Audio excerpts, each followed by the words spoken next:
Well, I think I just don't know if we talked enough about. I know we interviewed the photography studio, but y'all, it was one of the coolest, and I've got some flip video of inside their studio that I'm gonna post.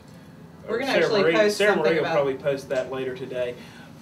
Yeah, I actually want to mention we're going to post some either pictures or video from all of these businesses that we're talking about today. We have snippets or pictures from our travels last week that we want to share with you to kind of give examples of all of these different things. But yeah, the behind the scenes of Focal Point that we were in Michigan. And this is our guest. This was last week's show. Those of you who watched the show, you saw the couch and the chairs and the lady sitting there. The rest of us inside the studio, it's a 10,000 square foot studio. Rooms where they can shoot a family of 40 or 50 because they can stack them. I mean, some really, really neat stuff. The lighting things they had one room that featured everything from a brick wall to a terrace to, I mean, all these different sets built along all the walls in one room. So you could go from being, looking like you're on a farm to, the totally opposite end of the spectrum in the same room. And I couldn't believe they shoot 4,800 senior portraits a year. 4,800 senior portraits a year. That's a really neat business.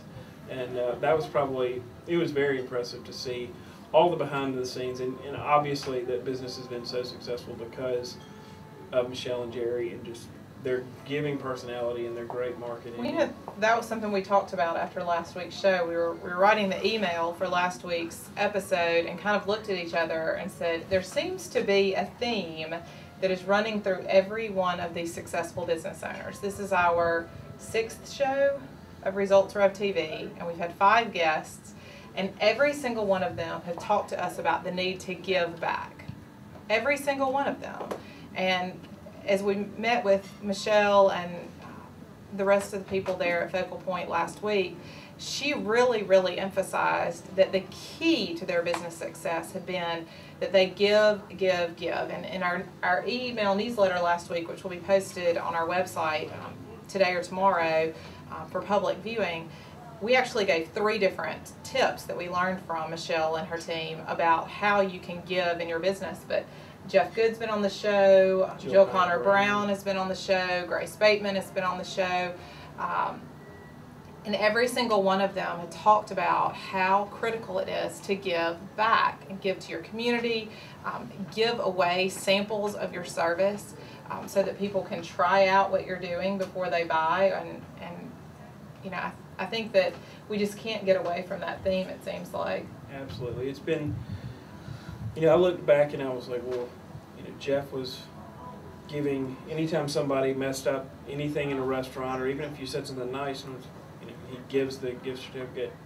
You've got Jill Connor Brown, who's talking about giving a percentage of everything that she makes back to her church or her community. Obviously the Blair Batson thing that she does for giving. And then the photography studio was talking about giving gift certificates, which would, if you looked at the face value of them, you would think, well, golly, that would just bankrupt you to give out $150 gift certificate every time a nonprofit asks. Hundreds of them a year. But that was their marketing. It's grown their business for 37 years, and they've grown to a 10,000 square foot studio. I believe they said they had a second studio, didn't they say that? In another location. 12 full-time photographers. Every photographer has an assistant and a staff of office folks. Really well-oiled machine that started with she and her husband having a vision to be the home to Michigan's best photographers 37 years ago. And marketing plan based on giving. And then, of course, there's Grace and Peru Paper, and just a fantastic story, a sustainable business that not only uses samples as a marketing tool, and was kind of the way that they got into an Oscar swag bag and lots of other things, but of course they're just doing tremendous work by supporting these women in Peru. So looking for ways to give in your business, I think, seems to be a huge theme to successful business owners, as we've learned over the last few weeks. And I will say this, and this is kind of a personal note, but some of this, the people who I've seen be the most successful in business are the most charitable. And when I run across a client who's trying to be extra stingy and not be giving, and I'm cheap. We always joke about that. He's cheap. I'm cheap, but I try not to be stingy. I try to be giving, but I also try not to waste money or spend money that I don't need to spend.